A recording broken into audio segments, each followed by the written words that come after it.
Hello friends, तो last episode में आप लोगों ने देखा था कि ब्लॉक ए की बैटल शुरू हो जाती है और जीजस बर्गस ब्लॉक ए का मैच जीत लेता है। अब आइए शुरू करते हैं। चिनजाओ बोलता है, गार्प हमारे समय में किसी शैतान से कम नहीं था। गार्प का दिया हुआ घाव आज तक नहीं भरा है। इधर कैवेंडिश ये समझ जाता है कि लूसी ही लूफी है। अब चिनजाओ बोलता है कि अगर मुझे पता होता कि गार्प का एक ड्रैगन नाम का बच्चा भी है तो मां कसम मैं तुम्हारा जन्म नहीं होने देता। अब कैवेंडिश क्या करता है कि लूफी के मूंछों के पीछे पड़ जाता है कि मूंछें उतारो और मुझे लूफी से बदला लेना है। लेकिन जो चिनजाओ होता है वो उन दोनों के ऊपर हमला कर देता है। जिसके बाद कैवेंडिश क्या करता है, अपनी स्वॉर्ड बाहर निकालता है जो कि एक फेमस ब्लेड डुरांडल है। अब क्या होता है कि चिनजाओ अपना हेडबट अटैक यूज करता है और जो कैवेंडिश होता है वो अपना ब्लू स्वॉर्ड नाम का हमला यूज करता है। ये दोनों जब आपस में टकराते हैं तो देखने वाली बात ये होती है कि चिनजाओ तो हैवी होता है, लेकिन यहां पर जो कैवेंडिश होता है वो जब अपनी स्वॉर्ड लगाता है चिनजाओ के तो उसका हाथ बिल्कुल भी नहीं कांपता है। ये दिखाता है कि कैवेंडिश कितना ज़्यादा पावरफुल है। इसके बाद क्या होता है, वो जो है उन दोनों के ऊपर फिर दोबारा हमला कर देता है। अब लूफी भी चिनजाओ में एक घूंसा रख देता है, लेकिन उसे घंटा फर्क नहीं पड़ता है। वो बस अपना टकला खुजाता है और कहता है कि तुम दोनों पावरफुल हो, लेकिन तुम्हें अभी और ट्रेनिंग की ज़रूरत है। अब चिनजाओ एक बड़ा हमला यूज करने वाला होता है, लेकिन साय और बू उसे रोक देते हैं। इसके बाद लूफी वहां से भाग जाता है और कैवेंडिश उसे ढूंढ रहा होता है। अब लूफी जो है ब्लॉक बी का मैच देख रहा होता है, जहां पर हैक ने धूम मचा रखी होती है और जो रिक्की नाम का बंदा होता है वो भी धूम मचा रहा होता है, ताकतवर होता है और उसकी स्पीड भी कमाल की होती है।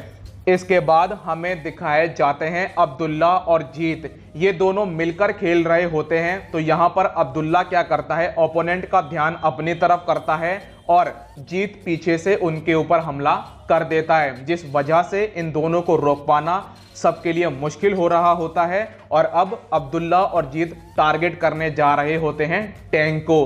इधर ब्लू गिली भी फॉर्म में होता है और भैया सब में अच्छी खासी मार दे रहा होता है। वो करता क्या है, एलिजाबेलो के जो साथी होते हैं जो उसको बचा रहे होते हैं ताकि एलिजाबेलो अपना पंच रेडी कर सके, तो वो उन्हें एक एक करके धो रहा होता है।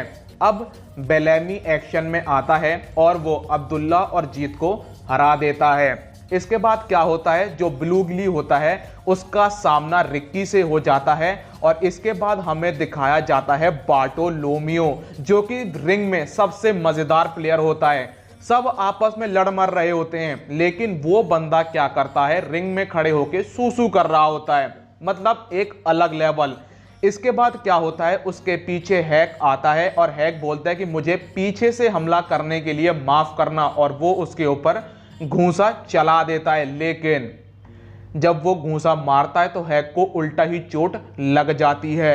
हैक बार्टोलोमियो के ऊपर हमला कर देता है, लेकिन वो उल्टा अपने ही चोट लगवा बैठता है, जिसके बाद बार्टोलोमियो बहुत आराम से हैक को हरा देता है। इधर ब्लू गिली और रिक्की की छोटी सी बैटल चलती है, जिसमें रिक्की अपनी स्पीड दिखाता है, लेकिन ब्लू गिली उससे ज्यादा तेज होता है तो वो रिक्की को हरा देता है। इसके बाद क्या होता है, ब्लू गिली टारगेट करता है एलिजाबेलो के सोल्जर्स को जो उसे बचा रहे होते हैं, तो वो एक एक करके उन्हें मसल देता है। जिसके बाद क्या होता है, जो दगामा होता है वो बोलता है कि तुम सब जाओ ब्लू गिली पे हमला कर दो। तो वो सोल्जर्स ब्लू गिली को टारगेट करते हैं, लेकिन दगामा अपने ही साथियों पे पीछे से हमला कर देता है। जिसके बाद ब्लू गिली क्या करता है, अब बचे हुए सोल्जर्स को टारगेट कर रहा होता है, तो दगामा क्या करता है, ब्लू गिली के पीछे से हमला करने वाला होता है उसके ऊपर, लेकिन ब्लू गिली बहुत ज्यादा पावरफुल होता है, वो उसे मसल देता है। बेलेमी क्या करता है, वो टारगेट कर देता है बार्टोलोमियो को, लेकिन उसका हाल भी हैक जैसा ही होता है। जिसके बाद बेलेमी क्या करता है, वो अपना सबसे powerful attack spring death knock का यूज करता है, लेकिन वो बार्टोलोमियो का कुछ भी नहीं बिगाड़ पाता है।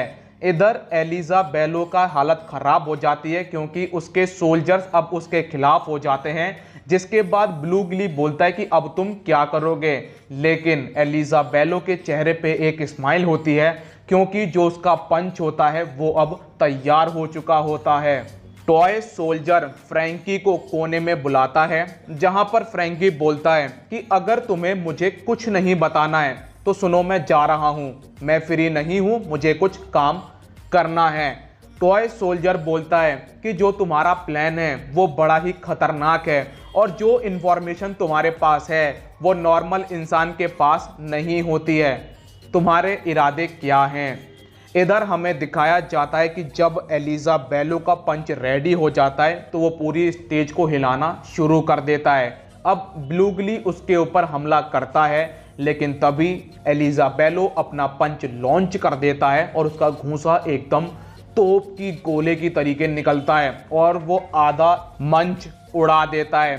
सबको लगता है कि एलिजा बेलो जीत गया, लेकिन मैदान में खड़ा होता है बार्टोलोमियो। अब बार्टोलोमियो बताता है कि मैं एक डेविल फ्रूट यूजर हूं और मेरे फ्रूट का नाम है बैरियर फ्रूट, जो कि बहुत ही कमाल का है। इसके बाद बार्टोलोमियो एक बैरियर क्रश नाम का अटैक यूज करता है और वो एलिजा बेलो को हरा देता है। इस तरीके से ब्लॉक बी का विनर होता है बार्टोलोमियो। इधर फ्रैंकी बोलता है, तुम क्या बोल रहे हो? तुम खुद भी उस फैक्ट्री को उड़ाना चाहते हो? टॉय सोल्जर बोलता है कि हाँ, मेरे दोस्त भी मेरे साथ में हैं। फ्रैंकी बोलता है, बस तुम मुझे जगह बताओ वो कहाँ है, मैं उस लैब को अकेले ही उड़ा दूंगा। लेकिन टॉय सोल्जर बोलता है कि तुम ऐसा नहीं करोगे क्योंकि उस लैब में लोग भी काम करते हैं। पहले हमें उन लोगों को बचाना होगा, फिर उस लैब को उड़ाना होगा। जैसा मैं देख रहा हूं कि तुम डोफ्लामिंगो के खिलाफ हो और तुम उसे बर्बाद भी करना चाहते हो, तो मैं तुम्हें सब कुछ बताऊंगा। अब बेलेमी हार चुका होता है तो वो स्ट्रेचर पे लेटा होता है। उसके सामने लूफी खड़ा होता है तो वो लूफी को अपने पास बुलाता है और बोलता है कि तुमने मुझे चीयर क्यों किया था। लूफी बोलता है, तुम अब बदल चुके हो।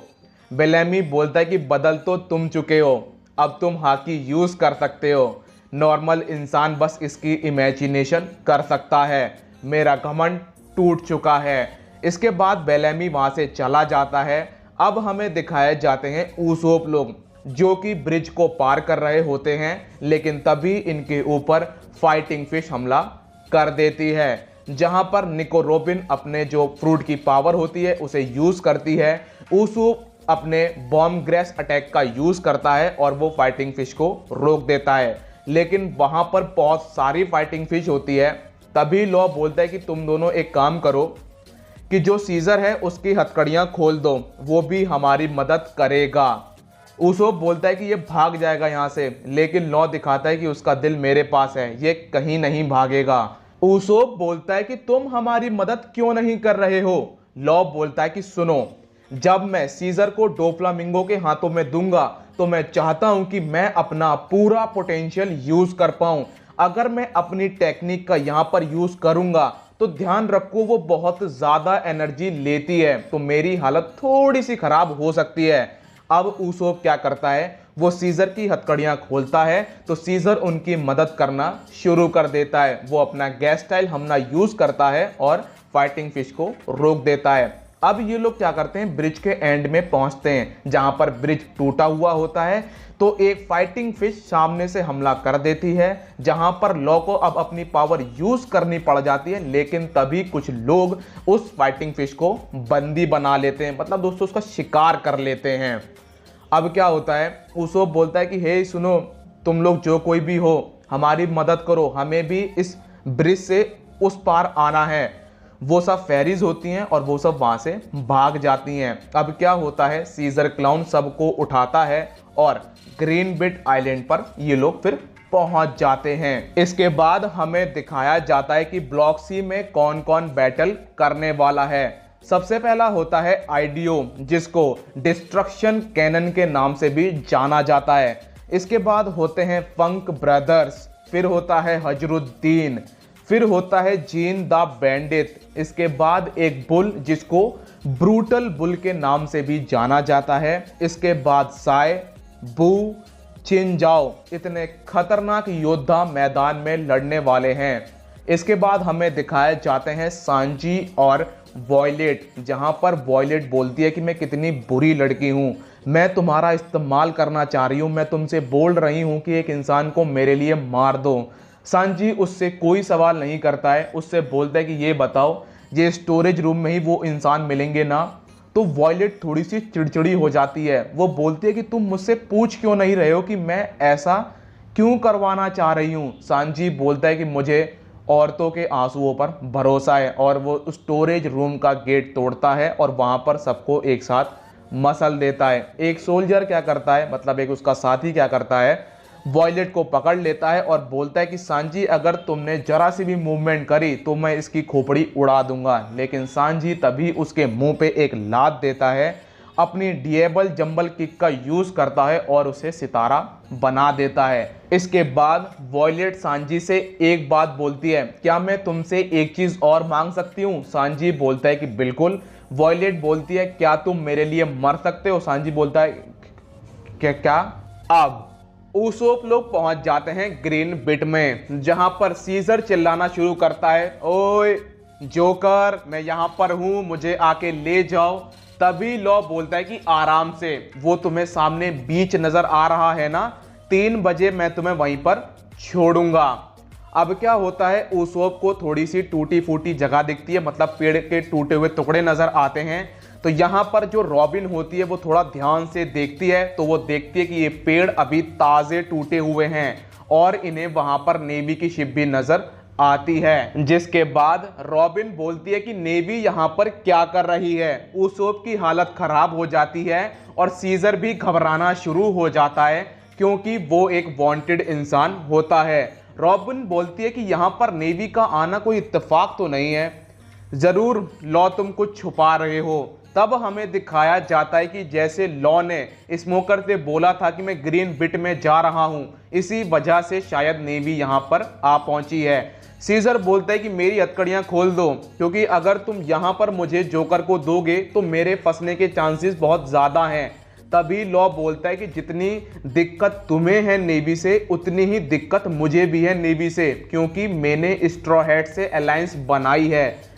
इसके बाद क्या होता है, लॉ बोलता है कि एक काम करो, अभी हमारे पास टाइम है, तो तुम लोग जंगल में जाओ और देखो कहीं डोफ्लामिंगो ने अपने साथियों को यहाँ पर छुपा तो नहीं रखा है। अब उसोप और रॉबिन जंगल के अंदर जाते हैं, जहां पर इन्हें नेवी नजर आती है। तो नेवी वहां पर चिल्ला रही होती है, स्ट्रॉ हैट तुम जहां कहीं भी हो बाहर निकल आओ। तभी दोस्तों वहां पर एक लियो नाम के बंदे की आवाज आती है और वो बोलता है कि तुम लोग अच्छे हो या बुरे हो। तो वो बोलते हैं कि हम नेवी हैं, इसका मतलब हम अच्छे हैं। लियो बोलता है कि ठीक है, अगर तुम लोग अच्छे हैं तो अपने वेपन हमें दे दो। लेकिन मरीन के सोल्जर जो हैं अपने वेपन नहीं देते हैं और फायरिंग करना शुरू कर देते हैं, जिसके बाद वो छोटे छोटे फेरीज जो होते हैं वो उन्हें नंगा कर देते हैं, मतलब चड्डी में छोड़ देते हैं। अब इधर जो रॉबिन होती है वो अपनी पावर का यूज करती है और एक छोटे से फेरी को पकड़ने में कामयाब होती है। इधर हमें दिखाया जाता है कि जोरो जो है भाग रहा होता है, उसके साथ फेरी होती है और फेरी बोलती है कि मुझे फ्लावर फील्ड में जाना है। इसके बाद हमें दिखाया जाता है कि जोरो और फेरी की कैसे मतलब मुलाकात हो गई। तो दोस्तों जब जोरो अपनी स्वॉर्ड लेने में कामयाब होता है, लेकिन फेरी उसे ऊपर से नीचे फेंक देती है, फिर फेरी भी नीचे गिर जाती है। जिसके बाद क्या होता है, फेरी जोरो से माफी मांगती है और वो बोलती है कि तुमने मुझे देख लिया है, प्लीज किसी को मेरे बारे में मत बताना। जोरो बोलता है कि तुम चिंता मत लो, ना ही मैं तुम्हें खाने वाला ना ही मैं तुम्हें मारने वाला, तुम जा सकती हो। अब जैसे ही वो जाने की कोशिश करती है, वो देखती है कि उसके जो पैर की जो दोस्तों जो पैर होता है वो मुड़ गया है, तो अब वो चल नहीं सकती है। जिसके बाद वो बोलती है कि मैं बेवकूफ़ हूँ, मैं पागल हूँ। लेकिन दोस्तों उसमें गजब की स्ट्रेंथ होती है। वो देखने में छोटी सी होती है, लेकिन जब वो ज़मीन में घूंसे मार रही होती है तो ज़मीन में दरारें आ जाती हैं। अब वो जोरो को अपना नाम बताती है। उसका नाम होता है विक्का और दोस्तों वो डोंग क्विक्सोट फैमिली के लिए काम करती है। वहां पर वो स्काउटिंग का काम करती है। तो वो बोलती है कि सुनो, डोंग क्विक्सोट फैमिली जो है तुम्हारी सनी पर हमला करने वाली है, तो अगर तुम मुझे फ्लावर फील्ड तक पहुंचा दोगे तो मैं तुम्हारी मदद कर दूंगी। जोरो बोलता है कि देखो ऐसा है, मैं स्ट्रॉ हैट से हूं तो मुझे जाना होगा। अब वो भागना शुरू करता है, लेकिन आपको पता है कि जोरो को डायरेक्शन की बिल्कुल नॉलेज नहीं है और वो भी समझ जाती है कि ये पागल है, मतलब डायरेक्शन के मामले में। तो वो उसकी मदद करना शुरू करती है, लेकिन कॉन्ट्रैक्ट वही बनता है कि पहले मैं जो हूं फ्लावर फील्ड जाऊंगी, उसके बाद मैं तुम्हारी मदद करूंगी। इधर हमें सांजी और वॉयलेट दिखाए जाते हैं, जहां पर वॉयलेट बोलती है कि तुम्हें बिल्कुल भी मतलब संदेह नहीं हुआ कि ये एक ट्रैप हो सकता है और तुम इसमें फंसते ही चले गए। इसके बाद दोस्तों क्या होता है, जो वॉयलेट होती है वो बताती है कि मैंने एक फ्रूट खाया है जिसका नाम है गिलेयर फ्रूट, और उससे मैं किसी भी इंसान का मन जान सकती हूँ। मतलब दोस्तों वो किसी के भी दिमाग में झांक सकती है। तो अब वो सांजी के अंदर झांकती है और बोलती है कि मैं ये पता लगा लूंगी कि स्ट्रॉ हैट और ट्रैफल्गर लॉ ने एलाइस क्यों बनाई है, तुम्हारा यहां पर आने का मकसद क्या है, हर एक चीज मैं जान लूंगी। अब वो अपने फ्रूट की पावर की यूज करती है और सांजी में झांकने की कोशिश करती है, लेकिन जब वो सांजी के अंदर झांकती है तो उसकी रूह कांप जाती है कि ये इंसान मौत के करीब खड़ा है और फिर भी ये क्या सोच रहा है। मतलब दोस्तों उसकी हालत खराब हो जाती है। तब सांजी बोलता है कि सुनो, मुझे एक औरत के आंसुओं पर भरोसा है, क्योंकि जिस तरीके से तुमने मेरी तरफ देखा था वो आंसू झूठे नहीं थे। और यहीं पर एपिसोड खत्म हो जाता है। मिलता हूं नेक्स्ट वीडियो में, जब तक के लिए अपना ख्याल रखिए, कोरोना से सावधान, गुड बाय।